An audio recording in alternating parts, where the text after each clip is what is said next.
We will do mean things, and we will do them in style. Oh, hello. Happy holidays. What's this? Excuse me, are you getting that? No.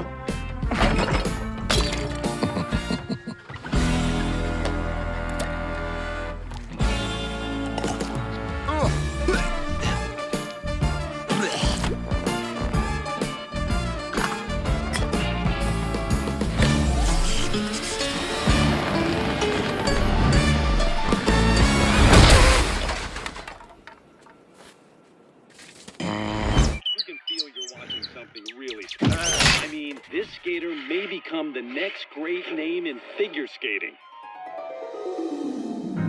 I am beautiful in every single way. Yes, bring us down. Oh, no. So don't you bring me down today. Don't you bring me down today. The Grinch.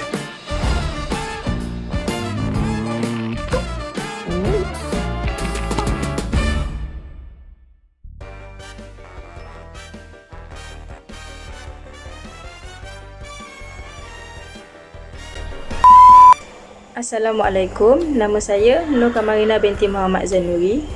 Saya daripada grup 13. Hari ini grup saya akan membentangkan tentang teori Alfred Adler dalam movie The Grinch.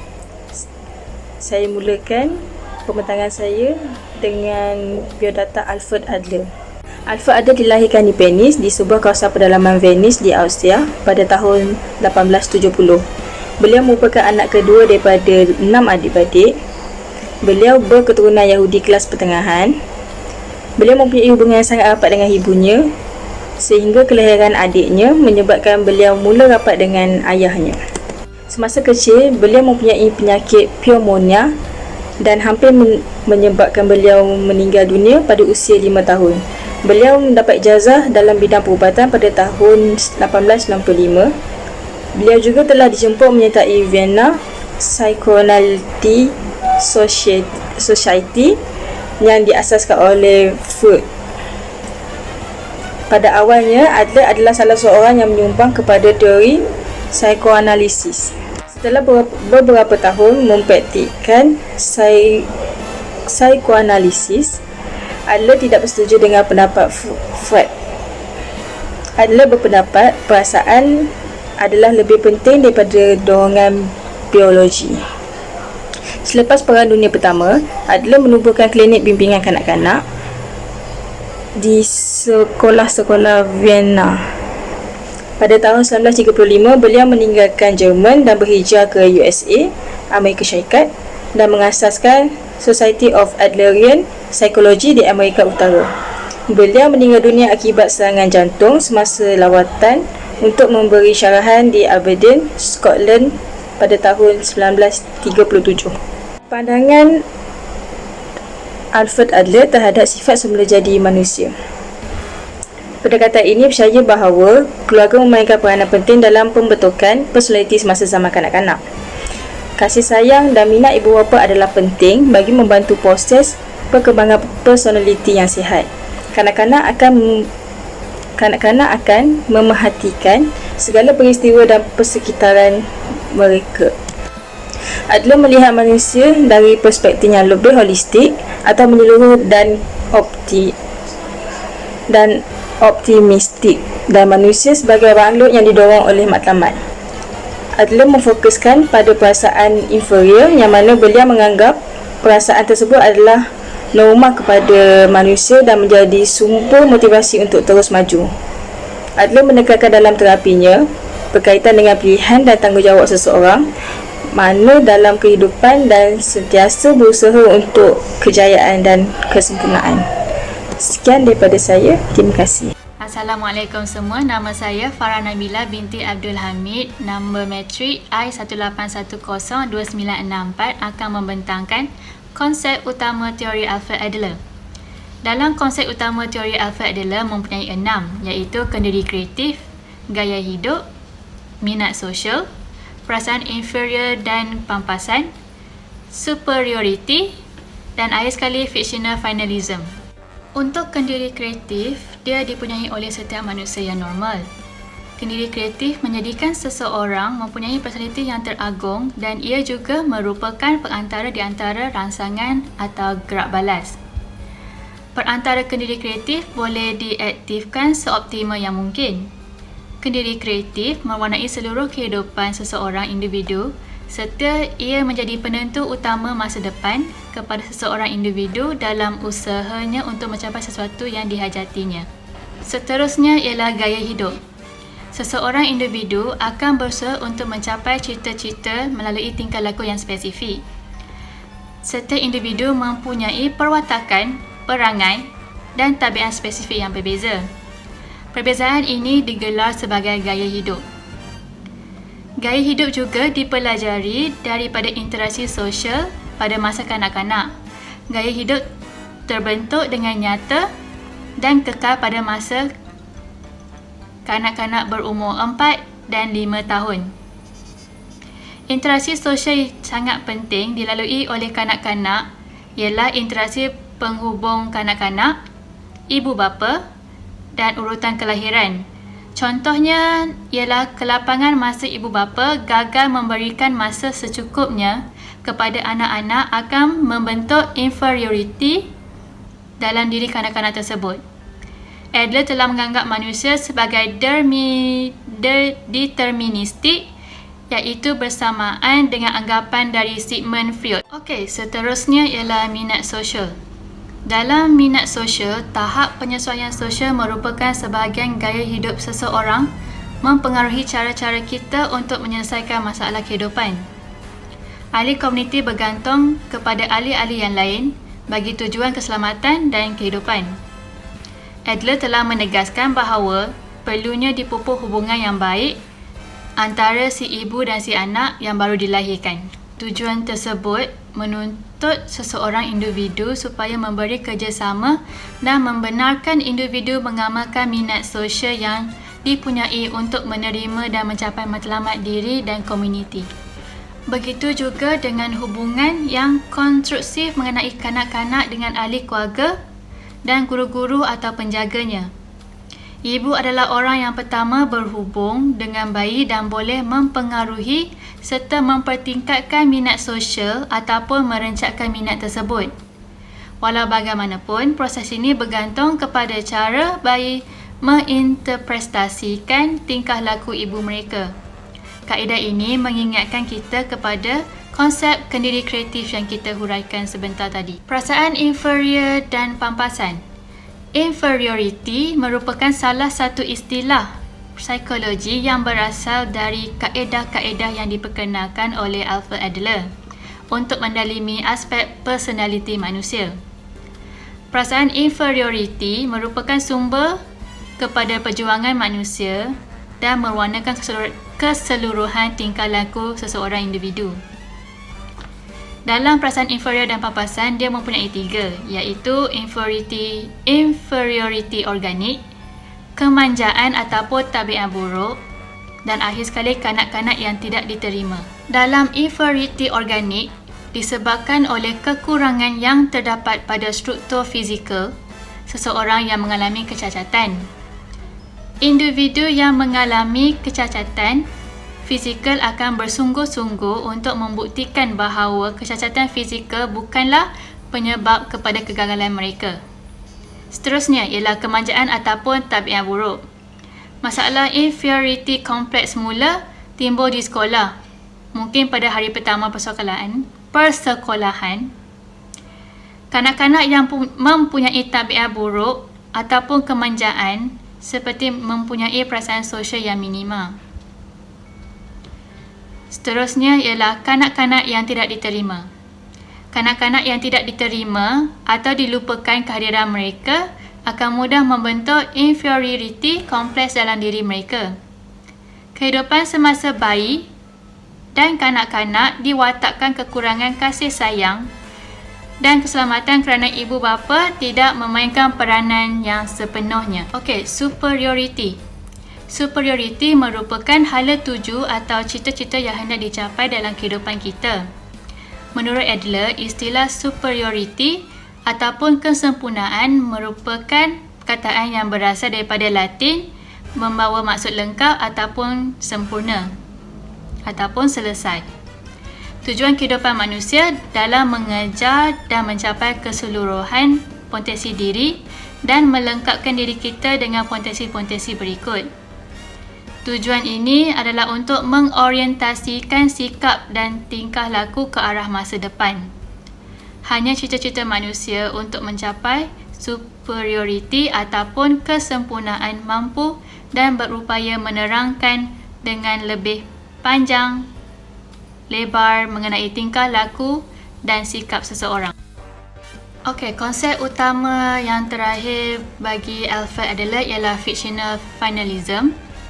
Tujuan dia ialah ingin mencapai bentuk-bentuk potensi, bukannya sesuatu yang realiti dan dipercayai sepenuhnya.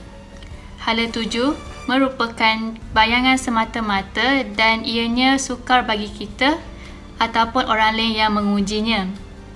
Kepercayaan kepada cita-cita sebegini bukan sahaja mempengaruhi diri sendiri tetapi juga orang lain. Menurut Alfred Adler, kepercayaan kewujudan syurga bukanlah sesuatu yang realiti. Namun begitu, bagi mereka kepercayaan tersebut merupakan sesuatu perkara yang pasti dan tidak dapat dipertikaikan. Fiksyen yang utama ialah dominan. Seterusnya saya akan membentangkan turutan kelahiran menurut Alfred Adler.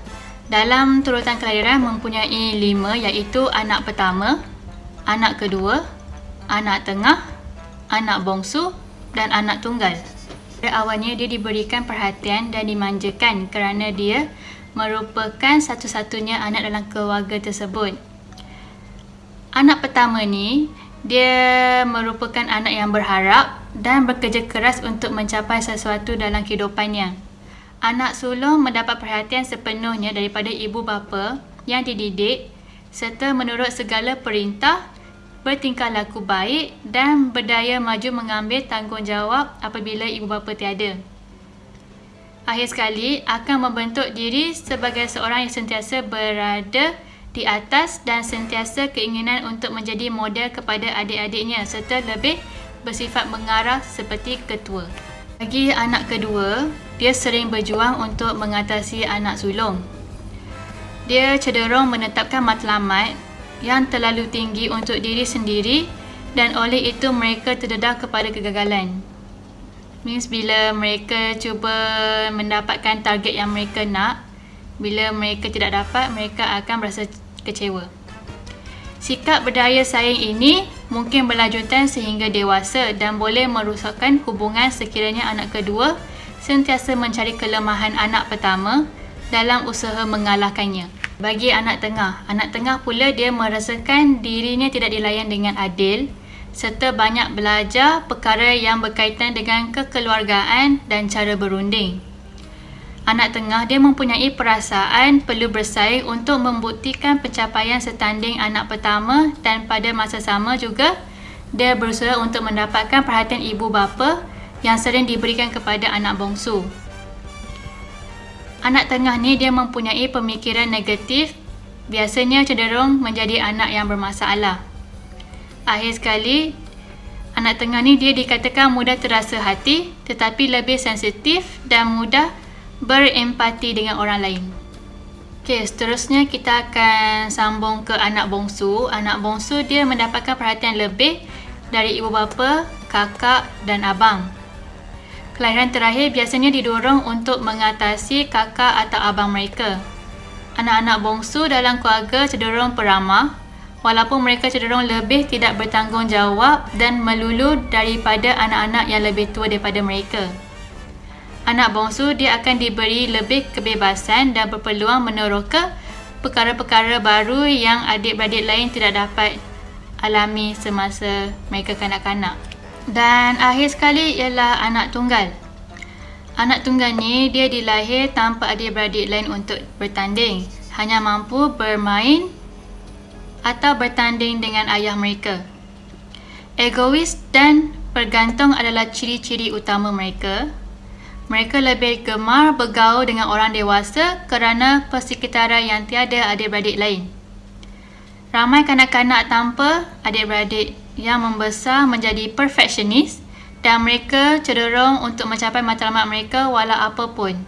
Dan mereka juga sanggup mengharungi cabaran dan dugaan dalam hidup mereka. Hai, Assalamualaikum warahmatullahi wabarakatuh. Saya Nurul Najah binti Muhammad Jafar, I183034005.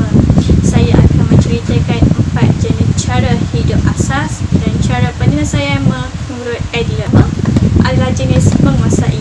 Individu ini kurang minat terhadap kepentingan dan kebajikan masyarakat. Mereka anti-sosial dan suka menunjukkan superiority dengan merosakkan atau menganiaya orang lain untuk menunjukkan kuasa. Mereka suka pentingkan diri sendiri. Mereka juga tidak peduli dengan kata-kata orang lain dan melakukan perkara negatif apabila gagal menyelesaikan masalah. Menguasai orang lain dengan menggunakan duit. Contohnya, individu yang termasuk adalah penjenayah, pembunuh dan penagih dadah. Kedua, jenis mendapat. Individu ini biasanya bersikap pasif dan kurang berusaha untuk menyelesaikan masalah yang dihadapi.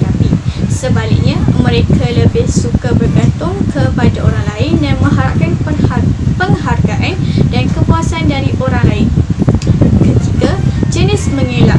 Individu yang mempunyai cara hidup ini biasanya kurang berkeyakinan dalam menyelesaikan konflik atau lebih tepat tidak berani menghadapi sebarang cabaran hidup. Mereka takut menghadapi kesusahan dan kegagalan, oleh itu mereka lebih suka mengelak daripada berdepan dengan masalah. Mereka juga suka mengelamun dan berfantasi yang menggambarkan mereka sebagai seorang yang superior. Keempat, jenis bermanfaat kepada masyarakat. Individu yang mempunyai cara hidup begini biasanya membesar dalam keluarga yang saling membantu dan sentiasa memberi sokongan moral. Mereka mempunyai kekuatan untuk berdepan dengan masalah dan bertindak dengan memberi keutamaan kepada kepentingan masyarakat. Mereka juga merupakan seorang yang mudah bekerjasama dengan orang lain. Pemikiran matang, dapat menyelesaikan masalah dengan baik dan berjaya dalam hidup. Cara penyelesaian menurut Adler ialah melalui terapi dan sesi kaunseling. Terdapat beberapa peringkat proses yang perlu dilalui semasa sesi kaunseling. Antaranya ialah menggalakkan minat sosial, menolong klien mengatasi perasaan rendah diri, mengubah pandangan dan matlamat klien untuk atau mengubah cara hidup sebelumnya, mengubah dorongan yang salah, membantu dan menolong klien merasakan dirinya sama dengan orang lain, menolong klien menyumbang kepada masyarakat. Menurut Adler, proses terapi ini mirip kepada penerokaan matlamat salah yang wujud dalam diri klien itu sendiri. Di samping mengenal pasti semua andaian yang tersilap yang wujud. Proses terapi dalam keadaan ini menumpukan kepada beberapa unsur yang penting, iaitu pendidikan, tunjuk ajar, memberi matlamat dan memberi galakan kepada klien yang berasa rendah hati. Berasa rendah diri. Selain itu, proses terapi ini juga bertujuan untuk mewujudkan gaya hidup yang lebih sejahtera, iaitu dengan menggalakkan klien supaya dapat hidup dalam keadaan yang setaraf dengan ahli keluarga yang lain. Sehubungan dengan itu juga, proses terapi ini memberi perhatian kepada beberapa aspek yang dianggap penting dalam usaha kita untuk memulihkan diri seorang klien. Antara aspek yang dianggap penting itu ialah: pertama, perhubungan. Perlu wujud perhubungan yang mesra antara kaunselor dengan klien agar segala permasalahan yang dialami oleh klien dapat diselesaikan dengan baik. Kedua, analisis, iaitu kaunselor mengenal pasti sejauh mana diri klien dipengaruhi oleh gaya hidupnya. Ketiga, wawasan. Mentafsir perkara yang diluahkan bagi mewujudkan wawasan pada diri klien. Keempat, orientasi. Mengalihkan kefahaman yang tercapai kepada tindakan yang bernas untuk klien. matlamat, terapi dan sesi kaunseling menurut Alfred Adler. Pertama, mengatasi perasaan rendah diri. Perasaan rendah diri akan mendorong individu untuk lebih berusaha mengatasinya bagi mencapai rasa superioriti dan kesempurnaan. Ini menumpukan perhatiannya kepada inferioriti anggota. Selain itu, ia juga telah memasukkan perasaan inferior yang muncul lantaran psikologi, sosial dan fizikal ke dalam konsep inferiority ini. Kedua, berusaha ke arah superiority. Alfred berpendapat manusia agresif semasa bertindak untuk mencapai matlamat hidupnya. Adler telah mengesyorkan konsep berusaha untuk mencapai kedudukan yang tertinggi bagi menjamin pemimpin dan sebagainya. Ketiga, mendidik klien untuk bersosial. Minat bersosial perlu dipupuk dalam diri seseorang klien sejak lahir lagi. Minat untuk bermasyarakat ini wujud bukan sahaja sekadar untuk memenuhi hasrat untuk bermasyarakat. Keempat, membantu klien untuk berfikir dengan matang dan berkualiti. Berfikiran matang dapat menjadikan komponen personaliti yang teragung bagi seseorang klien. Berfikiran matang dan berkualiti ini terdapat di antara rangsangan yang bertindak balas ke atas individu dan gerak balas yang dilakukan. Kelima, gaya hidup.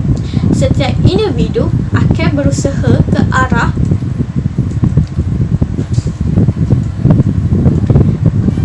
memaksimalkan potensi atau keupayaannya, bakatnya dan sebagainya yang ada pada diri seseorang klien. Tidak ada seorang pun individu yang akan mempunyai gaya hidup yang sama dengan orang lain. Kaunselor juga akan membantu seorang klien untuk mewujudkan gaya hidup yang lebih sejahtera.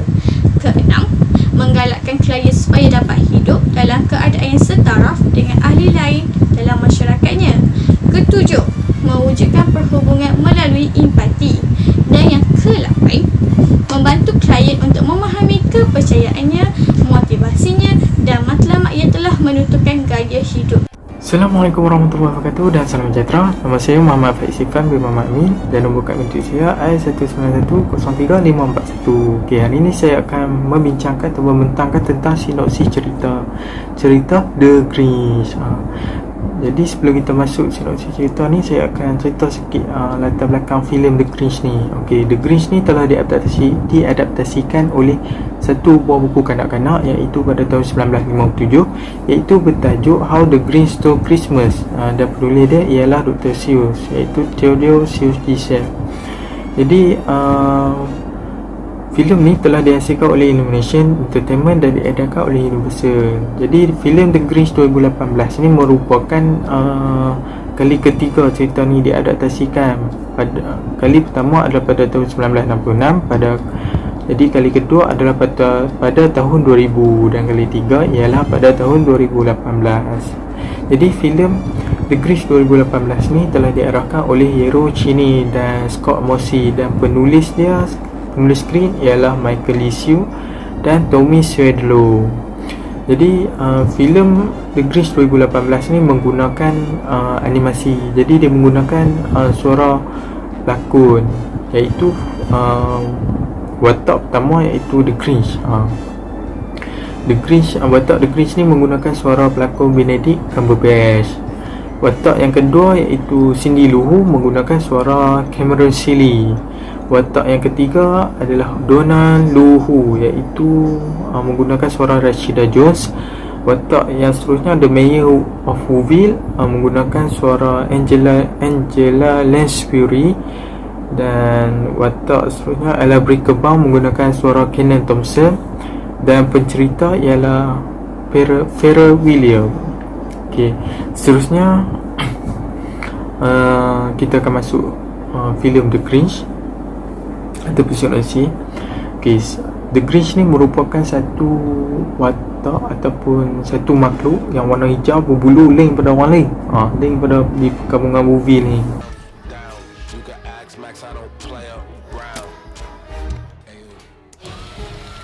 Who is this mean fellow with his skin all green and his teeth all yellow? What you so mad for? Halloween come around and we ain't knocking at your door, man. Jadi dia terasing lah dengan orang. Tapi orang tak tahu sebab apa dia benci dengan hari Natal. Sebab The Grinch ni benci dengan hari Natal. Jadi pada waktu pagi tu dia telah bersiap. Pada waktu Christmas tu dia telah bersiap. Siap. Tapi makanan stok makanan dah habis. Jadi dia pun runsing lah. Sebab dia tak mau keluar sebab hari Christmas kan. Jadi dia ingat dia beli stok makanan tu cukup sampai hari Natal. Sampai habis hari Natal. Jadi The Max ni pun tengok The Grinch, pujuk-pujuk The Grinch sebab The Grinch ni tak mau pergi. Jadi The Max anjing dia ni pun pujuk The Grinch. Pujuk-pujuk, okay, The Grinch pun ni lah mengalah. Dia pun pergi beli. I specifically bought enough food to last until January. How much emotional eating have I been doing?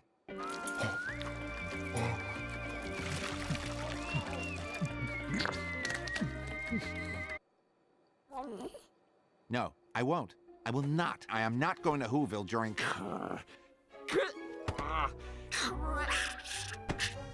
Christmas.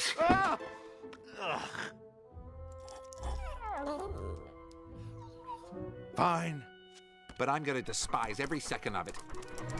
Beli. Waktu dia beli makanan, beli stok makanan tu dah habis dah. Jadi dia terlanggak dengan Cindy Lou Who, iaitu budak kecil. Sebab budak kecil ni, Cindy Lou Who ni nak pergi ligan postman, nak pergi suruh postman ni hantar surat kepada Santa Claus. Jadi tak kesampaian nak pergi hantar kat postman ni, terlanggak dengan The Grinch. The Grinch ni pun marah. Lepas tu The Grinch ni pun dah marah. Dia pun belah lah daripada tempat tu. Jadi dalam perjalanan pulang ni, The Grinch dia akan melalui rumah Breaker-Bound. Dia benci dengan Breaker-Bound ni sebab Breaker-Bound ni anggap The Grinch ni sebagai kawan karib. Tapi The Grinch ni tak suka. Jadi apa yang dia buat, dia pun minat pokok-pokok, tiba-tiba terkantui juga dengan Breaker-Bound. Jadi Breaker-Bound ni pun siapa lah The Grinch, macam member, macam kita jumpa dengan member kan. Tapi The Grinch ni macam tak layan. The happiest who alive. The unbearable Breaker-Bound. He thinks we're friends. Quick, let's make a run for it. I don't know if there'll be snow. What was that? No. But have a cup of tea.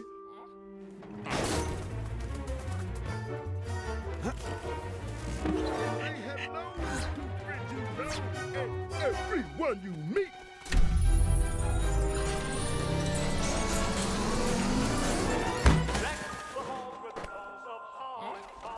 Goodness, Mr. Grinch. I'm coming.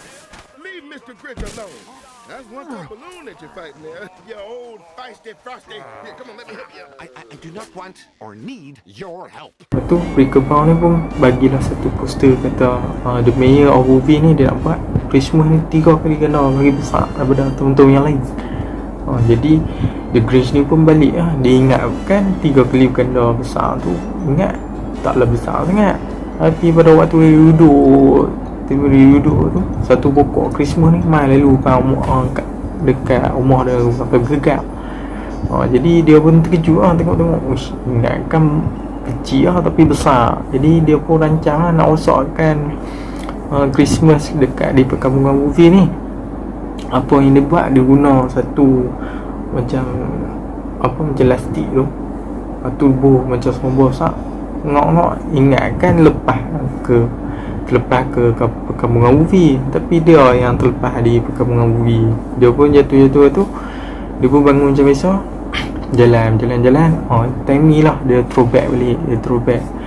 Dia ingat balik sebab apa dia benci hari Natal. Dia benci hari Natal sebab pada waktu dia budak ni, pada hari Natal ni orang lain ambil budak-budak yang anak yatim ni jadikan sebagai anak angkat. Tapi dia dibesarlah dengan kebencian yang kepada hari Natal. He walked through the crowd and the sound and the lights, and his ears heard the thump of their joy and delights, and it took him right back to his earliest years to that lost, lonely boy who cried all of those tears. That lost, lonely boy, isolated and sad, with no home of his own, no mom, and no dad.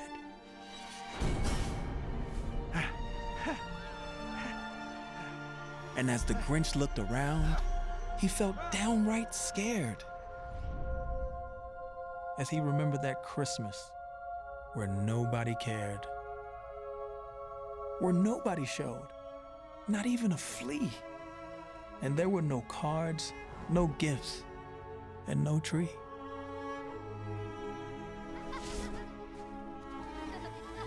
And as he watched other kids, one thing became clear: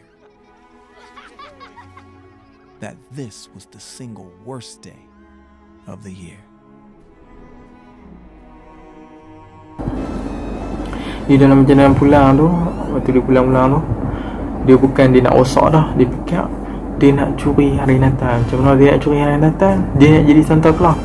Dia jadi Santa Claus tu, dia curi lah hadiah-hadiah di perkampungan. I must stop this Christmas from coming. But how?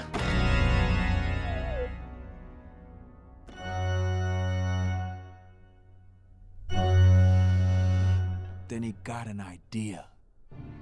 An awful idea. The Grinch got a wonderful, awful idea. I know just what to do. I'm going to steal their Christmas.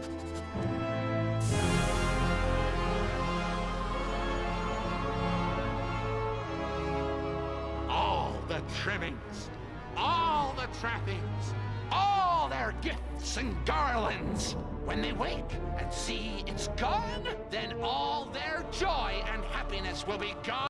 Jadi pada waktu The Grinch ni duduk rancang, duduk susun strategi, Cindy Lou Who ni ingat lagi sebab dia nak hantar surat ni. Dia rancang dengan member-member dia ni nak jumpa dengan Santa Claus. Pelik tak pelik. Tapi sebab imajinasi budak-budak kan, dia dapat jumpa dengan Santa Claus. Kita tak boleh nak halang kan. Jadi waktu dah rancang dah sesuai, dah elok dah semua. Jadi The Grinch ni tunggu masa dia nak pergi curi hadiah. Jadi dia pun dah siap-siap dengan kereta lagi apa tu. Dia pun pergi lah curi hadiah setiap rumah ni.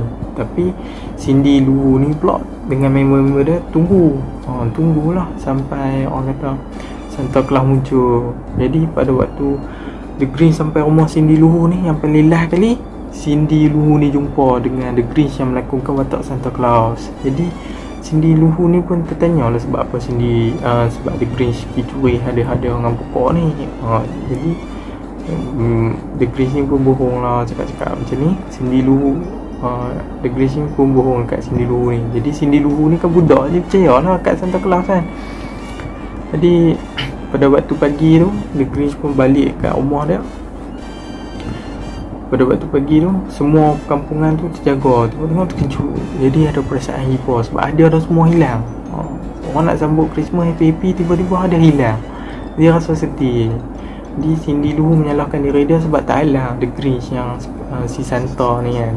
Jadi The Grinch ni happy lah sebab dah curi hadiah apa ni. Tapi mak Cindy Lou ni, Donna ni pujuk Cindy. Jadi lepas pun okey je, semua dah okey. Menyanyi lagu Christmas. Jadi The Grinch ni terdengar lagu tu. Jadi apa panggil apa? The Grinch ni teropong lah. Tengok lepas tengah happy. Jadi ada perasaan dekat The Grinch ni rasa bersalah. Sebab tengok Cindy Lou happy je kan. Jadi apa yang dia buat, dia nak pergi hantar balik hadiah. Dia pun bila hantar balik hadiah ni dekat perkampungan, rasa bersalah, dia minta maaf apa. Lepas tu dia balik dengan rasa penyesalan sebab dia rasa bersalah. Cindy Lou ni budak, tapi dia pilih pujuk The Grinch. Sebab dia cakap The Grinch janganlah sedih ke apa. Dia kata dia pujuk-pujuk. Lepas tu Cindy Lou ni pun ajak lah ke rumah dia untuk sambut Christmas. Jadi The Grinch ni pun macam terkejut lah, macam walaupun dia buat silap, sendiri ni pun panggil dia untuk sambut Christmas. Jadi pada waktu malam Christmas tu, The Grinch pun main lah kat rumah sendiri. Lepas tu mereka pun sambut dengan gembira lah, happy. Okay, sekian, terima kasih. Assalamualaikum warahmatullahi wabarakatuh. Nama saya Nurifah Natasha binti Universiti dari grup 13 yang akan membentangkan tentang teori daripada Alfred Adler. Kami telah memilih satu buah filem iaitu The Grinch yang akan berkait dengan teori Alfred Adler ini, iaitu The Grinch. Filem yang dipilih ialah The Grinch. The Grinch dengan personalitinya dan teorinya. Okey. Dalam kelahiran, dipercayai bahawa setiap layanan diberikan oleh ibu bapa masing-masing adalah berkait rapat dengan turutan kelahiran anak, sama ada anak persatu, anak kedua, ketiga, anak tunggal dan sebagainya. Mengikut kajian Alfred Adler, susunan kelahiran akan membentuk kepercayaan terhadap kehidupannya. Dalam filem The Grinch, Grinch ialah seorang anak tunggal dalam keluarganya, tetapi ibu bapanya sudah tiada. Anak tunggal ini walaupun perhatiannya sepenuh daripada ibu bapa yang sentiasa bersikap suka pencapaian, namun anak tunggal ini tiada peluang untuk belajar berkongsi dan bekerjasama dengan orang lain. Orang lain itu bertuju pada adik-beradiknya. Anak tunggal ini juga bergaul dengan orang dewasa kerana persekitarannya tidak mempunyai adik-beradik yang lain. Selain itu, anak tunggal ini juga lebih sukakan perhatian dan sekiranya kedudukan dicabar, dirinya akan terasa tergugat dan tidak adil. Seterusnya, pemerhatian Alfred Adler terhadap The Grinch, iaitu Grinch. Okay, dia ada bersifat rendah diri, jenis psikologi, minat sosial dan faktor kanak-kanak. Okay, kita tengok pada rendah diri dulu. Okay, si Grinch ini mempunyai sifat rendah diri yang tinggi sehingga menyamakan dengan sifat psikologi. Selain itu, Grinch ini merasakan dirinya seperti Ghost. Ghost itu adalah tempat tinggalnya Ghost Christmas, iaitu menghabiskan masa dan seluruh tenaganya dengan menumpukan kepada dirinya sendiri saja. Grinch ini juga pada masa yang sama ini menghancurkan hari Christmas, di mana penduduk kampung sangat bersemangat untuk meraihkan hari tersebut. First, and we go south. Quick jaunt to the east, and then this house, skip the subdivision for the moment, knock off the entire southeast quadrant of the town, and then we finish it all up on Whistling Who Lane. That's 223 houses and only 7 hours of darkness to work with. That means we have to be fast and focused. The Grinch ini menunjukkan jenis psikologi itu menghindari, menjauhi.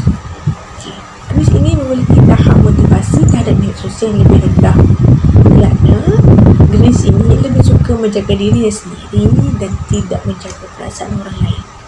Happy holiday!